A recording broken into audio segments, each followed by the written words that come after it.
Meiega liitub nüüd Torontost Matthew Taub, organisatsiooni Unapologetically Jewish asutaja ja tegevdirektor. Aitäh, et olete siin ja tore on teid taas näha.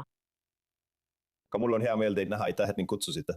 Te olete tõesti võtnud juhtrolli eestkõnelejana ja olete pidevalt häälekas, hoolimata kõigist kuritegudest ja hirmust, mis näivad olevat laialt levinud. Ma mõtlen, et kogu maailmas, aga eriti ka Kanadas. Kõigepealt, arvestades kogu seda vandalismi, füüsilisi rünnakuid ja muud taolist, mida te arvate peaministri uuest nõukogust? Ja kas teie arvates on see lihtsalt sõnakõlks?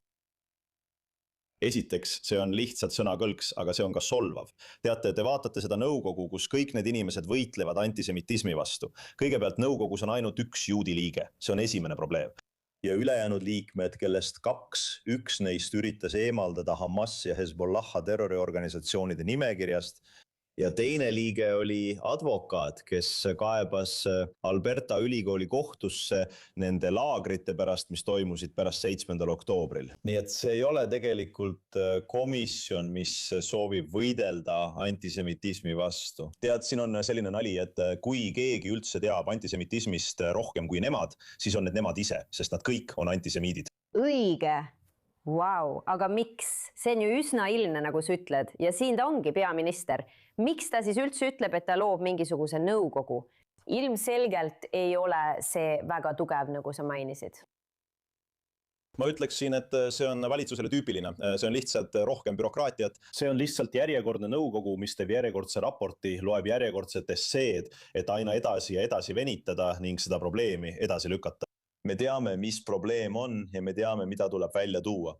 Natuke rohkem tööd, tead küll, veel üks paber, et teada saada. Antisemitismi põhjus, vägivalla kasvu põhjus, rünnakute sagenemise põhjus juudi sünagoogide või koolide, juudi ettevõtete vastu, kõik, mis sellega seotud on. Meil ei ole vaja veel ühte raportit. Me peame tegelikult välja ütlema, milles probleem seisneb. Õige, aga kuidas on ressurssidega? Näiteks politsei kohalolek, turvalisus ja muu selline. Kas midagi on tehtud või kõnnivad kõik lihtsalt ringi, olles liikuv märklaud? See on paremaks läinud. Ma mõtlen, kuule, see on paremaks läinud. Meil oli just siin Torontos Iisraeli toetuseks marss 60 000 juuti ja liitlast tulid kohale, et näidata solidaarsust Iisraeliga. See oli imeline jalutuskäik. Sel aastal läks neil palju paremini. Tead, varasematel aastatel pidime läbi minema niinimetatud vihakoridorist, kus paarsada Iisraeli ja juudi vastast meeleavaldajad karjusid kohutavaid asju. Sel aastal olid politseinikud paremini ettevalmistatud, nende kohalolek oli palju tugevam. Nad lükkasid meeleavaldajad meist umbes 50 meetri kaugusele ja oli üks koht, kus nad siiski läbi pääsesid. Politsei ei olnud selleks valmis. Kui ma seda nägin, läksin kohe sinna ja kõik habadikutid olid seal.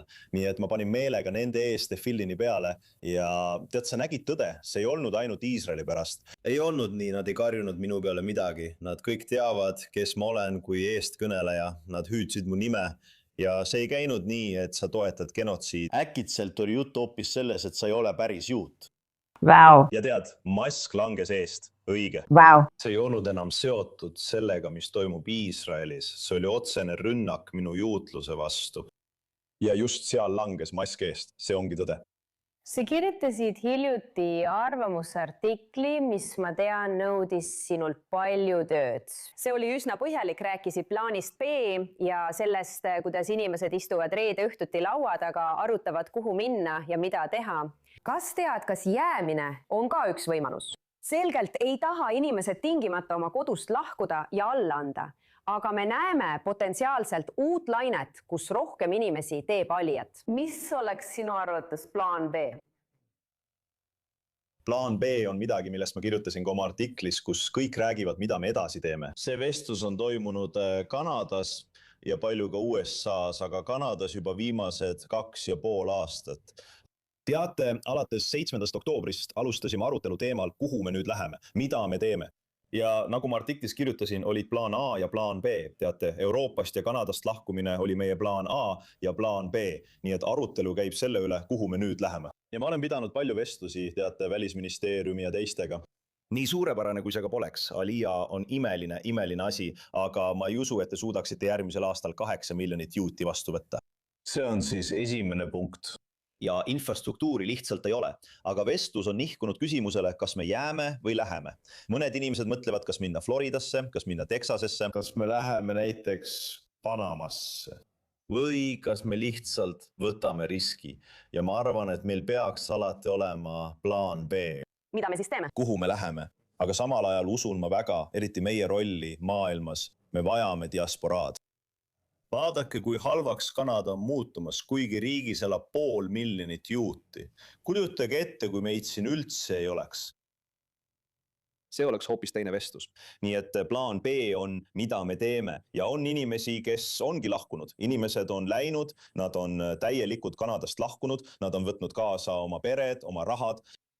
Paljud mu sõbrad on kolinud Iisraeli, siis on noorem põlvkond, minu enda poeg, kes on praegu Iisraelis. See on tema tulevik.